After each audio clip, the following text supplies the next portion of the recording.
Hello everyone, welcome back to my YouTube channel. Myself Litesh और आज के इस लेक्चर में हम लोग पढ़ने वाले हैं एनोमैलस बिहेवियर ऑफ वाटर। ओके, तो स्टार्ट करते हैं। देखिए, एनोमैलस बिहेवियर पढ़ने से पहले हमें ये समझना पड़ेगा कि जनरली वाटर कैसे बिहेव करता है, फिर कोई भी लिक्विड कैसे बिहेव करता है। ठीक है, यहाँ पे हम लोग समझते हैं। यहाँ पे मैंने कोई भी लिक्विड ले लिया, ये वाटर नहीं, कोई भी लिक्विड हो सकता है। अगर इस लिक्विड को मैं हीट करूं, यहाँ पे अगर मैं इस लिक्विड को हीट करूं तो किसी भी लिक्विड को हीट करने पे क्या होगा, वो एक्सपांड करेगा। एक्सपांड करने से क्या मतलब है, उसका वॉल्यूम बढ़ेगा। ठीक है, जैसे मान लेते हैं मैं इसको हीट कर रहा हूँ, तो हीट करूंगा तो क्या होगा, इसका वॉल्यूम मान लेते हैं इतना बढ़ गया। अभी अब इस लिक्विड का वॉल्यूम थोड़ा सा बढ़ गया। तो ये जनरली बिहेवियर है किसी भी लिक्विड का, कि जब हम लोग किसी भी लिक्विड को हीट करेंगे उसका वॉल्यूम बढ़ेगा, मतलब वो एक्सपांड करेगा। अगर ये उल्टा किया मैंने, अगर मैं किसी लिक्विड को फ्रीज करता हूँ या फिर उसको कूल डाउन करता हूँ, तो कूल डाउन होने पे क्या होगा, वो क्या होगा, उसका वॉल्यूम डिक्रीज होने लगेगा। ठीक है, मतलब वो कॉन्ट्रैक्ट होने लगेगा। कोई भी लिक्विड कॉन्ट्रैक्ट होने लगेगा। ये किसी भी लिक्विड का जनरल बिहेवियर होता है। तो पहले हम लोग समझते हैं कि जनरल बिहेवियर क्या होता है। General behaviour of water. हम लोग यहाँ पे वाटर की स्पेसिफिकली बात कर रहे हैं, तो यहाँ पर हम लोग वाटर ले लेते हैं। तो वाटर, तो क्या होगा, ऑन हीटिंग, क्या होगा, ऑन हीटिंग इट एक्सपांड्स। क्या होगा, ये एक्सपांड होने लगेगा। अगर मैं कूल करूंगा, ऑन कूलिंग, ये क्या होगा, इट कॉन्ट्रैक्ट्स। ये क्या होगा, कॉन्ट्रैक्ट होने लगेगा, इसका वॉल्यूम डिक्रीज होने लगेगा। ठीक है, बट एनोमैलस बिहेवियर मतलब क्या, एनोमैलस बिहेवियर मतलब क्या, एक डिफरेंट बिहेवियर दिखाता है वाटर। ठीक है, बहुत ही विचित्र बिहेवियर शो करता है। वो कब शो करेगा, 0 to 4 degree Celsius. 0 to 4 degree Celsius के बीच में क्या होता है, वाटर एकदम रेसिप्रोकल, एकदम डिफरेंट बिहेवियर शो करने लगता है। अगर हम लोग हीट करेंगे तो एक्सपांड होने की जगह कॉन्ट्रैक्ट होगा। अगर हम लोग कूल करेंगे तो कॉन्ट्रैक्ट होने की जगह एक्सपांड करेगा। कब, इस टेम्परेचर के बीच में। और इस टेम्परेचर के बीच में हम लोग क्या दिखता है, हम लोग को वाटर का एनोमैलस बिहेवियर दिखता है। ठीक है, अब यहाँ पे समझते हैं कि जब हीट करते हैं तो एक्सपांड क्यों होता है। अब ये भी क्वेश्चन होगा कि हम लोग किसी अभी लिक्विड को हीट करें तो एक्सपांड क्यों हो रहा है। तो ये समझते हैं कि मान लेते हैं कोई लिक्विड है या फिर या फिर वाटर है, तो वाटर में क्या होता है, H2O होता है।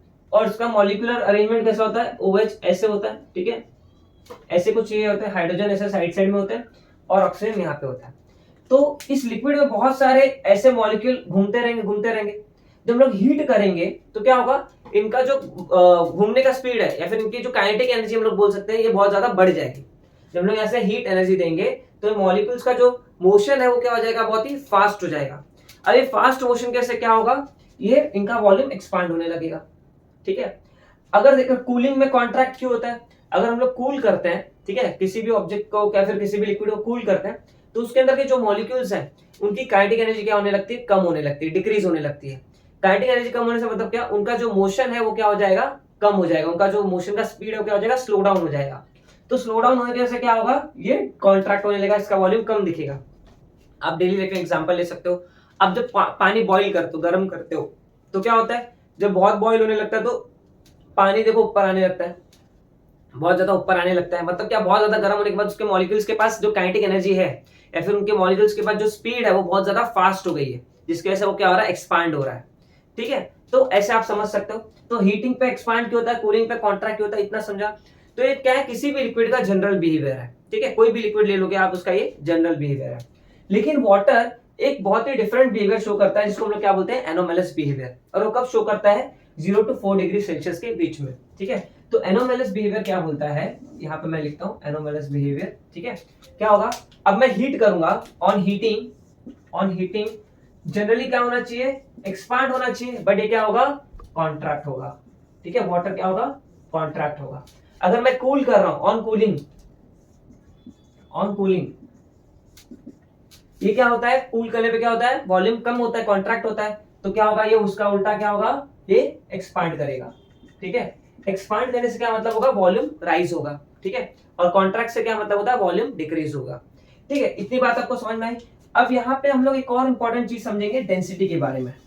ठीक है, डेंसिटी और वॉल्यूम के बीच में क्या रिलेशन है। ठीक है, हमको इसके बारे में ज्यादा नहीं पढ़ना, इतना ही पढ़ना है। ठीक है, हीट करने पे क्या होगा, कॉन्ट्रैक्ट होगा, सॉरी एक्सपांड होगा जनरली, और कूलिंग करने पे क्या होगा, कॉन्ट्रैक्ट होगा। बट एनोमैलस बिहेवियर में रेसिप्रोकल होगा। बट ये टेम्परेचर आपको याद रखना है, 0 to 4 डिग्री सेल्सियस के बीच में ही खाली हमको एनोमैलस बिहेवियर ऑफ वाटर देखने मिलता है। और हाँ, ये बिहेवियर होना बहुत ही ज्यादा इंपॉर्टेंट है नेचर में। अगर ये बिहेवियर नहीं होगा तो बहुत सारी चीजें नेचर में बैलेंस नहीं होती, वो हम लोग को नेक्स्ट लेक्चर में समझेगा जब हम लोग होप्स अपैरेटस पढ़ेंगे, ठीक है। अभी फिलहाल हम लोग इतना समझते हैं। तो हम क्या देख रहे थे अभी, डेंसिटी। देखिए डेंसिटी क्या होती है, डेंसिटी होती है मास अपॉन वॉल्यूम, मास पर यूनिट वॉल्यूम। अगर मैं साधारण शब्दों में बोलूं कि डेंसिटी क्या होती है, तो डेंसिटी मतलब क्या, कितना अमाउंट ऑफ मैटर प्रेजेंट है किसी भी स्पेस में, किसी भी वॉल्यूम में, उसको हम लोग क्या बोलते हैं, डेंसिटी बोलते हैं। जैसे मान लेते हैं इस रूम में, इस रूम का वॉल्यूम है कुछ, मान लेते हैं कोई रूम है, ठीक है, और एक और रूम है, दोनों का वॉल्यूम सेम है, मतलब दोनों सेम साइज के हैं, और इसमें मान लेते हैं कि बहुत सारा मास है, मास इन द सेंस बहुत सारे लोग हैं इसमें, मान लेते हैं यहाँ पे 5 लोग हैं, यहाँ पे 2 लोग हैं मान लेते हैं, ठीक है, और यहाँ पे ऐसे 10 लोग हैं, जैसे आप समझ में, यहाँ पे 10 लोग हैं, ठीक है, ऐसे 10 लोग हैं। तो अभी यहाँ पे वॉल्यूम सेम है, लेकिन अमाउंट ऑफ मैटर मतलब क्या, अमाउंट ऑफ मास, इसमें क्या है, कम है, और इसमें क्या है, ज्यादा। तो जहां पे कम वॉल्यूम में ज्यादा मास होगा तो उसकी डेंसिटी क्या होगी, ज्यादा होगी, और इसकी डेंसिटी इसके कंपेयर में क्या होगी, कम होगी। समझ में आया, ठीक है। जैसे मुंबई में एक छोटे से लैंड पार्सल में इतना 2 करोड़ से भी ज्यादा पॉपुलेशन होता है, तो उसका जो पॉपुलेशन डेंसिटी बहुत हाई है। या फिर बाकी कोई नेटिव प्लेस में देखोगे तो उतने ही बड़े लैंड में कुछ आपको हजारों लोग या फिर लाखों लोग मिलेंगे, तो करोड़ों के कंपेयर में लाखों लोग बहुत कम है, तो इनकी डेंसिटी क्या है, पॉपुलेशन डेंसिटी कम है। तो डेंसिटी आपको समझा। और एक और चीज यहाँ पे आपको, यहाँ पे क्या समझ में आ रहा है, अगर मास देखिए क्या होगा, मास तो कभी चेंज नहीं होता, आपने पढ़ा है मास हमेशा क्या होता है, कांस्टेंट होता है। तो यहाँ पे डेंसिटी अगर मैं देखूं तो डेंसिटी क्या है, यहाँ पे इनवर्सली प्रोपोर्शनल है वॉल्यूम के, वॉल्यूम के क्या है, इनवर्सली प्रोपोर्शनल। ये बहुत इंपॉर्टेंट चीज है यहाँ पे, density is inversely proportional to volume. इसका मतलब क्या, अगर डेंसिटी ज्यादा है तो वॉल्यूम कम होगी, अगर डेंसिटी कम है तो वॉल्यूम ज्यादा होगा, या फिर मैं वाइस वर्सा बोल सकता हूँ, वॉल्यूम ज्यादा तो डेंसिटी कम, वॉल्यूम कम तो डेंसिटी ज्यादा, ठीक है। इतना समझ में आया। अब मैं यहाँ पे एक स्टेटमेंट लिखता हूँ, यहाँ पे at 4 degree Celsius, at 4 degree Celsius, ठीक है, water has maximum density, water has maximum density. अब ये कैसे हो गया, ठीक है। देखिए एट 4 डिग्री सेल्सियस, बहुत इंपॉर्टेंट पॉइंट है एग्जाम पॉइंट ऑफ व्यू से और आपको नॉलेज पॉइंट ऑफ व्यू से भी। 4 डिग्री सेल्सियस पे वाटर के पास क्या होती है, उसके पास उसकी मैक्सिमम डेंसिटी होती है। अभी आप सोचोगे कि जैसे जैसे मैं ठंडा कर रहा हूँ, कूल डाउन कर रहा हूँ, तो क्या होगा, ठंडा होगा तो कूल डाउन होकर क्या हो जाएगा, वो एकदम कॉन्ट्रैक्ट होगा, मतलब वॉल्यूम कम, वॉल्यूम कम मतलब डेंसिटी ज्यादा। आपको ऐसा फील हो रहा होगा। अब मैं यहाँ पे आपको प्रूफ देता हूँ ये 4 डिग्री सेल्सियस पे क्यों मैक्सिमम है, ठीक है। इतना आपको होप सो समझ में आ गया होगा, ठीक है। अब यहाँ पे सबसे पहले ये देखते हैं कि जब मैं लिक्विड को, आइस को कितना कूल डाउन कर सकता हूँ, कूल डाउन करके 0 डिग्री करूंगा, 0 डिग्री के बाद वो क्या हो जाएगा, आइस में कन्वर्ट हो जाएगा, एट 0 डिग्री वो आइस में कन्वर्ट हो जाएगा, और आइस को और कूल डाउन करूंगा तो आइस ही रहने वाला है, ठीक है।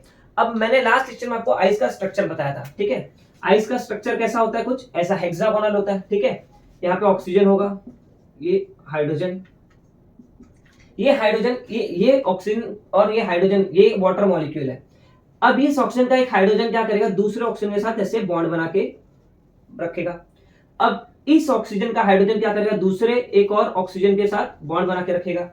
अब अगेन ऐसे क्या होगा, प्रोसेस चलता रहेगा और ये ऐसे बॉन्ड बनाते रहेंगे, ठीक है, और ऐसे कुछ स्ट्रक्चर फॉर्म होगा। ये हम लोगों ने लास्ट लेक्चर में बहुत ही डिटेल में समझा था यहाँ पे, ठीक है। तो ये कुछ ऐसा हेक्सागोनल स्ट्रक्चर होता है, ठीक है। यहाँ पे अगर मैं इसको ऐसे ड्रॉ करूँ तो कुछ ऐसे हेक्सागोनल स्ट्रक्चर दिखेगा मुझे, ये ऐसे कंटिन्यू ऐसे दिखेंगे, ठीक है। तो यहाँ पे आप समझिए कि ये आइस का स्ट्रक्चर है। अब इस आइस के स्ट्रक्चर में ये पूरा खाली जगह, ये पूरा एम्प्टी स्पेस है, इसको हम लोग क्या बोलते हैं, वॉइड। वॉइड मतलब क्या होता है, एम्प्टी स्पेस, खाली जगह को हम लोग क्या बोलते हैं, वॉइड बोलते हैं। तो आइस में बहुत सारी जगह है, ठीक है, बहुत सारी जगह, मतलब आइस बेसिकली क्या करता है, ज्यादा वॉल्यूम कवर कर रहा है, जगह बहुत ज्यादा है मतलब वॉल्यूम ज्यादा है, ठीक है, स्पेस ज्यादा है, वॉइड ज्यादा है, मतलब क्या, वॉल्यूम ज्यादा है, और वॉल्यूम ज्यादा होगा तो डेंसिटी कम होगी, ठीक है। तो आपको ये क्लियर होना चाहिए कि एकदम लोएस्ट टेम्परेचर पे तो डेंसिटी मैक्सिमम नहीं होने वाली। क्यों, क्योंकि आइस स्ट्रक्चर फॉर्म कर लेगा, क्रिस्टल स्ट्रक्चर फॉर्म कर लेगा वाटर, तो क्रिस्टल स्ट्रक्चर पे क्या होगा, बहुत सारा वॉइड दिखेगा उनके स्ट्रक्चर में, और उस वॉइड की वजह से हमको क्या दिखेगा, मैक्सिमम वॉल्यूम दिखेगा, या फिर बहुत ज्यादा वॉल्यूम बढ़ जाएगा उस स्ट्रक्चर में। तो अगर वॉल्यूम मैक्सिमम है तो डेंसिटी ऑब्वियसली बहुत कम होगी। तो मैक्सिमम डेंसिटी का तो यहाँ पे सवाल ही खत्म हो गया कि लोएस्ट टेम्परेचर पे, बहुत ही लोएस्ट टेम्परेचर पे डेंसिटी मुझे मैक्सिमम नहीं दिखने वाली, ठीक है, जब वो क्रिस्टलाइन स्ट्रक्चर फॉर्म में होगा। वाटर की बात कर रहे हैं हम लोग स्पेसिफिकली, ठीक है, यहाँ पे ध्यान देना।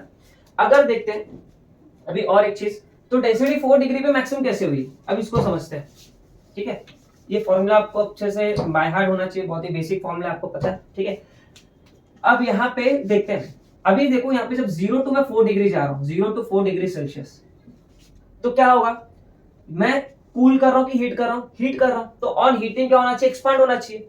बट एक और चीज, 0 टू 4 डिग्री में लोग क्या दिखता है, एनोमलस बिहेवियर दिखता है। तो हीटिंग में क्या होगा, ये कॉन्ट्रैक्ट होना चाहिए। तो 0 टू 4 डिग्री जाऊंगा तो क्या होगा, कॉन्ट्रैक्ट होगा। कॉन्ट्रैक्ट होने से क्या मतलब है, यहाँ पे वॉल्यूम डिक्रीज हो रहा है, वॉल्यूम क्या हो रहा है, डिक्रीज हो रहा है। और वॉल्यूम डिक्रीज हो रहा है मतलब डेंसिटी क्या हो रही है, धीरे धीरे बढ़ रही है, डेंसिटी बढ़ रही है। बात समझ में आ रहा है, मतलब 0 पे हूं तो डेंसिटी कम है, मतलब वॉल्यूम कम है, वॉल्यूम कम ज्यादा है। 1 डिग्री पे है तो वॉल्यूम कम, 2 डिग्री पे वॉल्यूम और कम, और वॉल्यूम कम तो डेंसिटी ज्यादा हो रही है। मतलब 0 डिग्री पे कुछ डेंसिटी है, 1 डिग्री पे डेंसिटी और ज्यादा, 2 डिग्री पे डेंसिटी और ज्यादा, 3 डिग्री पे डेंसिटी उससे भी ज्यादा, 4 डिग्री पे डेंसिटी उससे भी ज्यादा। मतलब 4 डिग्री पे सबसे ज्यादा डेंसिटी अभी दिख रही है। अभी देखो अगर मैं 5 डिग्री पे आ गया तो 5 डिग्री पे क्या होगा, 5 डिग्री के बाद क्या होगा, on heating it expand, general behaviour दिखाने लगेगा वाटर। तो जनरल बिहेवियर मतलब क्या, ये एक्सपांड करेगा। अब ये पहले क्या होता है, कॉन्ट्रैक्ट, अब कॉन्ट्रैक्ट होने की जगह क्या होगा, ये एक्सपांड करेगा, और एक्सपांड करेगा तो वॉल्यूम बढ़ेगा, और वॉल्यूम बढ़ेगा तो डेंसिटी कम होगा। बात समझ में आई क्या बोला मैंने, ठीक है। 0 पे क्या हुआ, डेंसिटी कम, 1 पे और ज्यादा, 2 पे उससे भी ज्यादा, 3 पे उससे भी ज्यादा, 4 पे मैक्सिमम। मैक्सिमम डेंसिटी के बाद क्या होगा, अब 5 डिग्री पे जैसे आएगा या फिर 4 से जस्ट ऊपर जाएगा तो क्या होगा, जनरल बिहेवियर दिखाएगा। और जनरल बिहेवियर में क्या होता है, ऑन हीटिंग हम लोग क्या हो रहा है, टेम्परेचर बढ़ा रहे हैं तो क्या होगा, हीटिंग पे एक्सपांड होगा। तो एक्सपांड होने का मतलब क्या, वॉल्यूम बढ़ेगा। इनिशियली वॉल्यूम डिक्रीज हो रहा था, क्या हो रहा है, वॉल्यूम बढ़ेगा। तो वॉल्यूम बढ़ेगा तो डेंसिटी कम होगी, तो डेंसिटी वहां पे क्या होगी, यहाँ पे 4 डिग्री पे मैक्सिमम दिखेगी मुझे, ठीक है। अभी अगर ये तरीका हो गया, अब देखिए दूसरे वे से समझते हैं इसको। हम लोग क्या करते हैं, 0 टू 4 मतलब हीट करते हैं, अब हम लोग क्या करते हैं, 4 टू 0 जाते हैं, मतलब क्या करते हैं, कूल डाउन करते हैं। अब देखो 4 से पहले जाने से पहले मैं 4 से 0 आ रहा हूं, मतलब कूल डाउन कर रहा हूं। एग्जांपल लेते हैं, मैं अभी मान लेते हैं 6 डिग्री पे था। 6 डिग्री पे क्या होगा, वॉल्यूम क्या होगा, जनरली बिहेवियर शो करेगा, ऑन कूलिंग कॉन्ट्रैक्ट होगा तो डेंसिटी ज्यादा। 6 डिग्री पे क्या होगा, कॉन्ट्रैक्ट मतलब वॉल्यूम कम तो डेंसिटी ज्यादा, वॉल्यूम कम तो डेंसिटी ज्यादा। 5 पे आऊंगा तो वॉल्यूम और कम होगा और डेंसिटी और ज्यादा होगा, ठीक है।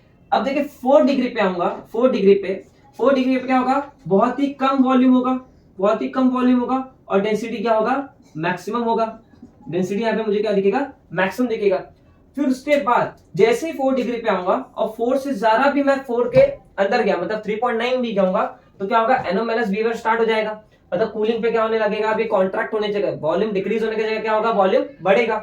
और जब वॉल्यूम बढ़ेगा, अब जब वॉल्यूम बढ़ेगा, वॉल्यूम बढ़ेगा तो क्या होगा, डेंसिटी कम होगा। तो समझ में आया, तो मैं 3 डिग्री पे जाऊंगा तो डेंसिटी बढ़ने की जगह क्या होगा, कम होगा। क्यों, क्योंकि अब एनोमलस बिहेवियर स्टार्ट हो गया। रिलेट करो थोड़ा, ठीक है। फिर वापस 2 डिग्री पे जाऊंगा तो वॉल्यूम और बढ़ेगा और डेंसिटी और कम होता रहेगा। मतलब ऐसे ऐसे करते करते वॉल्यूम बढ़ता रहेगा और डेंसिटी कम होती रहेगी। तो एट द एंड मुझे क्या दिखेगा, डेंसिटी 4 डिग्री सेल्सियस पे, 4 डिग्री सेल्सियस पे क्या दिखेगा, मैक्सिमम डेंसिटी दिखेगा, ठीक है। तो अब इसको और दूसरे वे से समझने के लिए हम लोग यहाँ पे ग्राफ का भी यूज करके समझ सकते हैं, ठीक है। तो देखते हैं, अभी ग्राफ बनाते हैं हम लोग, ठीक है। हम लोग वही एग्जांपल ले लेते हैं। यहाँ पे मेरे पास वो कंटेनर है, बीकर है, इस बीकर में हम लोग क्या लेंगे, वो लिक्विड ले लेंगे, फिर वाटर ले लेते हैं, ठीक है। यहाँ पे हमारे पास वाटर है और यहाँ पे नीचे बर्नर लगा देते हैं, ठीक है। इस बर्नर्स में क्या होगा, हम लोग यहाँ से इसको हीट प्रोवाइड करेंगे और यहाँ पे हमारे पास वाटर है। तो यहाँ पे हम लोग ग्राफ का यूज करके समझेंगे वापस से कि डेंसिटी 4 डिग्री सेल्सियस पे मैक्सिमम क्यों है और कैसे है, ठीक है। तो यहाँ पे हम लोग इस एक्सपेरिमेंट में क्या करेंगे, यहाँ पे ऑब्जर्वेशन नोट डाउन करेंगे यहाँ पे इस ग्राफ में, और कुछ नहीं। वाई एक्सिस पे मैं वॉल्यूम ले लेता हूँ और एक्स एक्सिस पे मैं टेम्परेचर ले लेता हूँ, ठीक है। टेम्परेचर के साथ साथ वॉल्यूम कैसे चेंज हो रहा है उसके बारे में हम लोग यहाँ पे ग्राफ प्लॉट करेंगे। यहाँ पे इनिशियली मैं समझ लेता हूँ कि इसका जो वॉल्यूम है वो 1000 सेंटीमीटर क्यूब है, ठीक है। इसका वॉल्यूम है 1000 सेंटीमीटर क्यूब या फिर 1000.20 सेंटीमीटर क्यूब, ऐसे ले लेते हैं, ठीक है, सेंटीमीटर क्यूब। ओके, तो यहाँ पे मैं वाई एक्सिस पे क्या लूंगा, वॉल्यूम। तो वॉल्यूम क्या है, 1000.05 और 1000.10, 1000.15, 1000.20, 1000.25, 1000.30। और मैं यहाँ पे temperature 1 degree Celsius, 2 degree Celsius, 3 degree Celsius, 4, 5, 6, 7, 8, 9, 10, ठीक है। यहाँ पे टेम्परेचर डिग्री सेल्सियस में, वॉल्यूम यहाँ पे सेंटीमीटर क्यूब में लेते हैं, ठीक है। वॉल्यूम यहाँ पे सेंटीमीटर क्यूब में, ओके। अब यहाँ पे हम लोग ग्राफ प्लॉट करना स्टार्ट करते हैं। अब देखिए जनरली क्या होता है, मान लेते हैं इसका जो टेम्परेचर था ये 0 डिग्री सेल्सियस पे था। आपको मालूम है 0 डिग्री पे वाटर आइस भी रह सकता है और लिक्विड भी रह सकता है, ठीक है। तो यहाँ 0 डिग्री पे था। तो 0 डिग्री सेल्सियस पे मुझे क्या दिखा, इसका जो वॉल्यूम है वो इतना था। एट 0 डिग्री सेल्सियस इसका वॉल्यूम कितना है, 1000.20 सेंटीमीटर क्यूब। अब मैं क्या करता हूं, यहाँ पे हीट देता हूं। अब हीट करूंगा तो क्या होगा, टेम्परेचर राइज होगा। टेम्परेचर बढ़ के मान लेते हैं ये 1 पे आ गया, तो जैसे जैसे टेम्परेचर बढ़ेगा तो क्या होगा, वॉल्यूम भी बढ़ेगा। ऐसा हम लोग का जनरल बिहेवियर है। बट एनोमलस बिहेवियर में क्या होता है, 0 to 4 डिग्री के बीच में जैसे जैसे वॉल्यूम, जैसे जैसे टेम्परेचर बढ़ेगा वैसे वैसे क्या होगा, वॉल्यूम डिक्रीज होता रहेगा। ठीक है, तो क्या होगा, मुझे यहाँ पे वॉल्यूम डिक्रीज होता हुआ दिखेगा ऐसे। ठीक है, ऐसे वॉल्यूम यहाँ पे मुझे ऐसे कुछ नीचे ग्राफ जाते हुए दिखेगा। अगेन क्या होगा कि अगर मैं अभी और टेम्परेचर राइज करूं और हीट करता रहूं कंटिन्यू, फिर टेम्परेचर राइज होगा। टेम्परेचर राइज होगा तो अगेन क्या होगा, वॉल्यूम डिक्रीज होगा। ठीक है, तो वॉल्यूम डिक्रीज होता हुआ दिखेगा मुझे। तो मान लीजिए मैं टेम्परेचर भी 2 डिग्री पे ला देता हूं, तो 2 डिग्री पे क्या होगा, वॉल्यूम टेम्परेचर और कम दिखेगा मुझे। ठीक है, 2 डिग्री सेल्सियस टेम्परेचर और कम होते हुए दिखेगा। 3 डिग्री पे क्या होगा, और ज्यादा क्या होगा, टेम्परेचर बढ़ेगा, और टेम्परेचर बढ़ेगा तो अगेन क्या दिखेगा मुझे, वॉल्यूम कम होते हुए दिखेगा। ठीक है, तो वॉल्यूम ऐसे कम होते हुए दिखेगा। अगेन और कंटिन्यू टेम्परेचर दूंगा तो क्या होगा, अब टेम्परेचर अब 4 डिग्री सेल्सियस पे आ गया, तो 4 डिग्री सेल्सियस पे होगा तो क्या होगा, वॉल्यूम और कम हो जाएगा और मिनिमम वॉल्यूम हो जाएगा वहां पे। 4 डिग्री सेल्सियस पे क्या दिखेगा मुझे, मिनिमम वॉल्यूम दिखेगा यहाँ पे। ठीक है, यहाँ पे क्या होगा, मिनिमम वॉल्यूम, और मिनिमम वॉल्यूम होगा तो क्या होगा, मैक्सिमम डेंसिटी होगा। ठीक है, तो यहाँ पे हम लोग को ग्राफ से भी समझ में आ रहा है कि यहाँ पे 4 डिग्री सेल्सियस पे क्या होगा, मिनिमम वॉल्यूम होगा और डेंसिटी मैक्सिमम होगा। अगर मैं टेम्परेचर और राइज करूं, मान लेते 5 डिग्री सेल्सियस लेके गया, तब वॉल्यूम क्या होगा, डिक्रीज नहीं होगा, वॉल्यूम क्या होगा, एक्सपांड होगा। अब यहाँ पे वाटर जनरल बिहेवियर शो करने लगेगा, तो क्या होगा, ऐसे ये एक्सपांड करेगा। अगेन अगर मैं टेम्परेचर राइज करता हूं तो क्या होगा, ऐसे एक्सपांड करके आगे इसका ग्राफ ऐसे जाते हुए दिखेगा। तो होप्स आपको यहाँ पे समझ में आ गया कि यहाँ पे डेंसिटी क्या होगी, इस पॉइंट पे 4 डिग्री सेल्सियस पे डेंसिटी क्या दिखेगी मुझे, वाटर की मैक्सिमम दिखेगी, और वॉल्यूम क्या होगा वहां पे, मिनिमम होगा। ठीक है, तो होप्स आपको पूरा कॉन्सेप्ट बहुत ही अच्छे से समझ में आया होगा। अगर कुछ भी डाउट होगा तो आप कमेंट में डाल सकते हो क्वेरीज अपने, मैं आप पे श्योरली रिप्लाई करूंगा। ठीक है, और पुराने लेक्चर्स जरूर देखना ताकि आपको ये लेक्चर बहुत अच्छे से समझ में आए। उसका लिंक मैंने डिस्क्रिप्शन में दे दिया है, जाके आप चेक कर लो, वहां से आप पुराने लेक्चर्स देख लो, ताकि आपको ऑर्डरली पूरा लेक्चर अच्छे से समझ में आए और पूरा चैप्टर आपको क्रिस्टल क्लियर हो जाए। ठीक है, तो thank you so much for watching, मिलते हैं नेक्स्ट लेक्चर में।